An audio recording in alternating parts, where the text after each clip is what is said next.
এই ফ্ল্যাট তো আমার, ওর নামে দিয়ে রাখছি।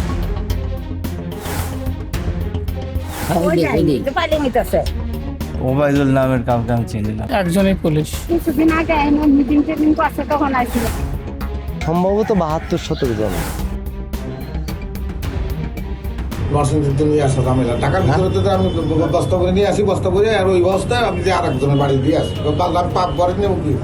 ঘুষ আর দুর্নীতির মাধ্যমে প্রায় ৩০০ কোটি টাকার সম্পত্তি নামে বেনামে হাতিয়ে নেওয়ার অভিযোগ উঠেছে ট্রাফিক ইন্সপেক্টর SM সাইফুর রহমানের বিরুদ্ধে।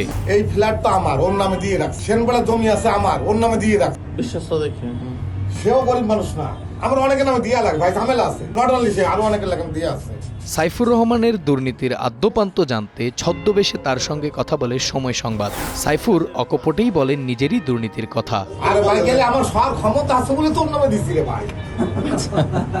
না না শোনেন, সে যাবে না ভাই, আপনি সে যাবে না। আরেকজনের নামে দিয়ে আপনি ঘুমান কেমনে? সে যাবে না ভাই। সে যা বিশ্বস্ত আর কি। একমাত্র মৃত্যু ছাড়া আমার যে লোক আছে, একজন বেইমানি করেছিল, টাকা রিকভারি করে দিয়েছে। সকল নিয়মকানুনকে বৃদ্ধাঙ্গুলি দেখিয়ে ক্ষমতার অপব্যবহার করেন সাইফুর। ঘনিষ্ঠ সহযোগী ইঞ্জিনিয়ার রোমান দেখভাল করেন তার অর্থ সম্পত্তি, এমন অভিযোগ উঠেছে।